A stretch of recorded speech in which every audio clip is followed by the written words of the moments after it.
The desert is quiet before dawn. A low wind moves across the plain, stirring the dust at the edge of the camp. From the center, where the tabernacle stands, faint lamplight flickers through the woven curtains. The smell of oil and bronze lingers in the cool air. A horn sounds softly, not an alarm, but a summons. Men rise from their tents, rubbing the sleep from their eyes. These are the sons of Levi, Gershon, Kohath, Merari, the ones chosen to bear the weight of what the other tribes may touch, what no other tribe may touch. They move in silence, each man already knowing his task. Some will fold the deep blue cloths that cover the sacred vessels. Some will carry the wooden frames and bronze bases that form the bones of the holy tent. Others will lift the veils, the screens, and the cords that hold the sanctuary together. The camp has done this before, but never without trembling. To move the dwelling place of God is to walk on the edge of life and death. They remember what happened when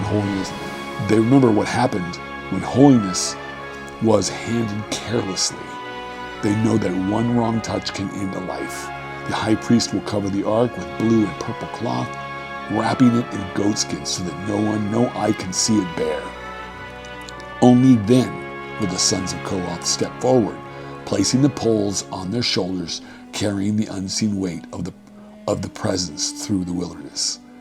All around, the other tribes begin to stir, their banners rising in the wind. To them, this is just the day's march. But for the Levites, it is something else. Each movement, each burden is a worship. Every strap and pole, every fold of a fabric is a reminder that holiness has weight, and someone must bear it. Well, welcome to Whole Bible Study with your host, me, Tad Inoue. And we're continuing in the book of Numbers. And today we reach chapter 4, the chapter that looks like logistics, but beats with a pulse of worship. It's about movement, burden, and reverence. What seems like a list of tasks for the Levites opens a doorway into how ancient Israel understood holiness itself. The chapter shifts from identity to action. Now the Levites, chosen instead of Israel's firstborn, are given their precise duties. Their work joins the divine and the human, showing that holiness is not an idea but a practice, something built, carried, and maintained by human hands. The Levites are divided into 3 clans. Kohath carries the sacred vessels, the ark, the table, the lampstand, the altars. Gershon handles the fabric, the curtains, and the coverings of the Mishkan, the dwelling place. The Merari bears the framework, the boards, the poles, and the bases. Each begins service at 30 years old and retires at 50. The years of full strength. As Jacob Milgrom points out, that range matches the prime working age of for heavy temple labor across the ancient Near East. Before Kohath may lift the ark, Aaron and his sons must wrap it, first with a veil, then goatskin, then a blue and purple, then a cloth of pure blue. Baruch Levine noted that these layers are symbolic boundaries between holiness and danger. Blue for heaven, purple for royalty, scarlet for life's blood. Goatskin is as a protective barrier. Now, holiness here is not decorative. It is insulative. The Kohathites carry the most sacred things, but may never see or touch them directly. The text warns that to gaze on the holy objects, even briefly, brings death. In the Hebrew imagination, the divine presence is not safe. The word for glory, kavod, literally means weight. The Levites carry the heaviness of God's nearness. Across the Near East, sacred implements demanded strict handling. Now, Egyptian priests bathed and dressed in temple statues in precise order. Babylon caretakers purified themselves before touching ritual tools. Numbers 4 shares that same ritual logic, but with one critical difference. Israel's God is invisible. There is no idol to protect, only a space made holy by presence. The coverings shield not an image, but the mystery itself. Modern scholarship labels this section P, the priestly source. Some, such as James Vanderkam, see it as a later codification of ancient customs, written when Israel looked back on its wandering past to define a theology of order. Others, like Milgrom, think it may preserve genuine early practice, later framed in a priestly language. Either way, the message is the same.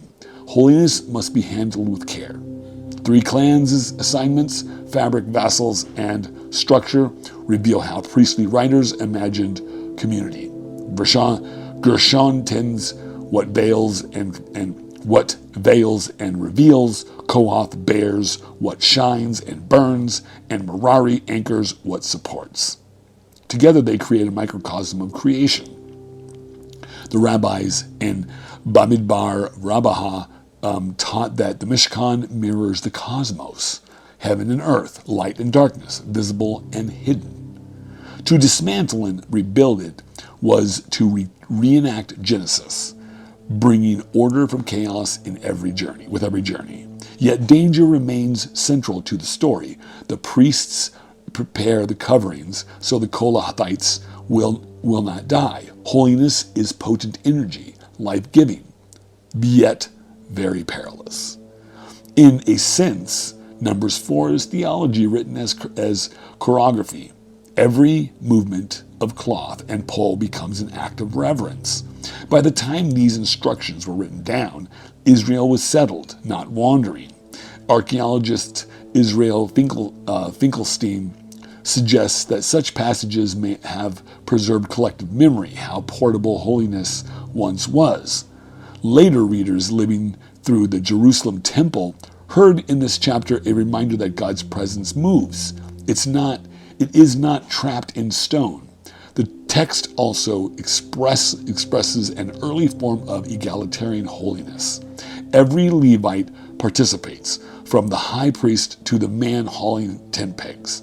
In priestly thought, holiness radiates outward through faithful service, not social rank. Rabbinic teachers later said that one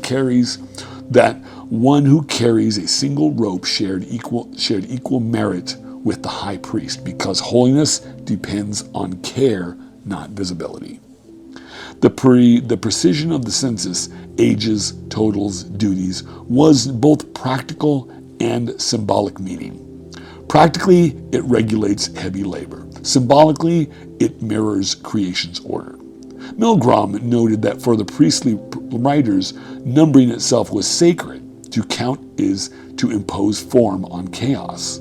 As God numbered the days of creation, Moses numbers the servants of the Mishkan. The Hebrew prose repeats like liturgy. This is, quote, "This is the service of the sons of Kohath.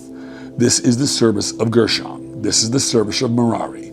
Repetition that sounds bureaucratic to us was a memory device for them. The rhythm of listening became the rhythm of prayer.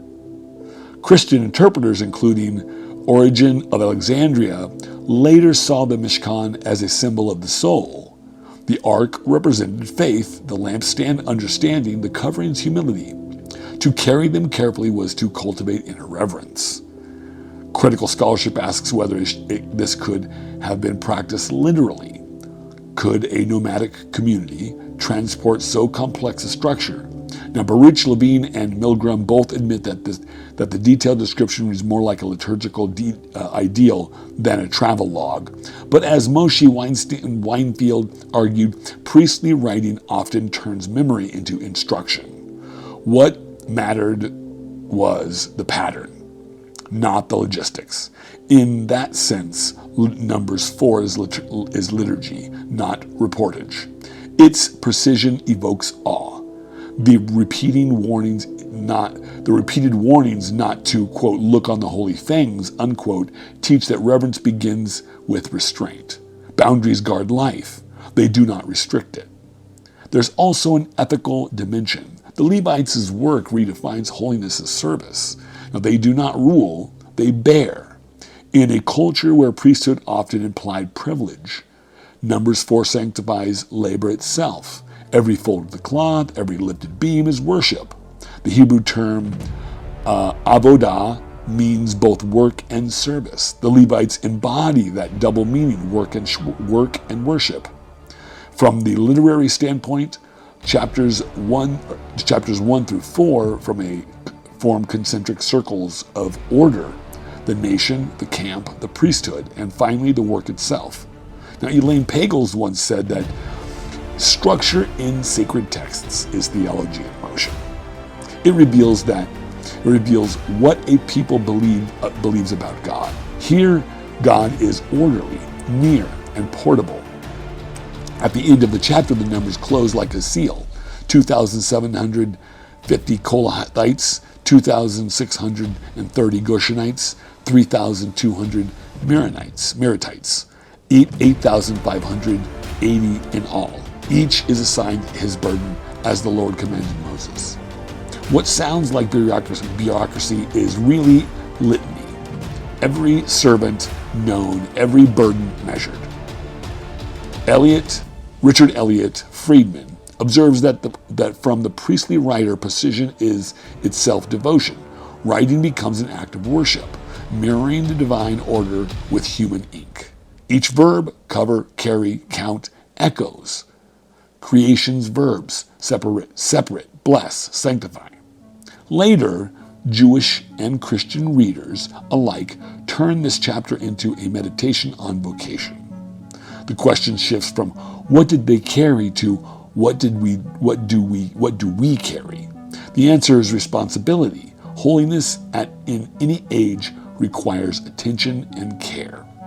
When the Levites lift the poles to their shoulders, they carry more than wood and bronze. They carry the assurance that God's presence moves with his people. Every step through the sand is theology in motion. Holiness travels. By ending the opening sentence of Numbers with this careful choreography, the priestly writer teaches that worship continues in movement. Reverence happens in labor, in order, in small acts that keep community whole. Milgrom once summarized the priestly worldview: the cosmos is God's sanctuary, and human duty is to preserve its order. Numbers 4 shows that calling enacted holiness that walks, holiness that works. As the sun rises, the camp stands ready. The ark is covered. The Levites wait in silence for the signal to march. Soon the wilderness will echo the footsteps and the creak of the poles. Holiness is on the move again. Why these holy duties? Because holiness has weight, and someone must bear it. Because reverence demands rhythm. Because the God who dwells among his people chooses to move with them, inviting hands and hearts to share his order. Well, thank you for joining me again for another episode of Body Blade Podcast for Chapter 4 of our deep dive in Numbers. May grace and peace of our Lord be with you, and may your own labor, whether it is no matter where it's from Avodah or sacred service, may it be with you always. And we'll see you in the next chapter soon.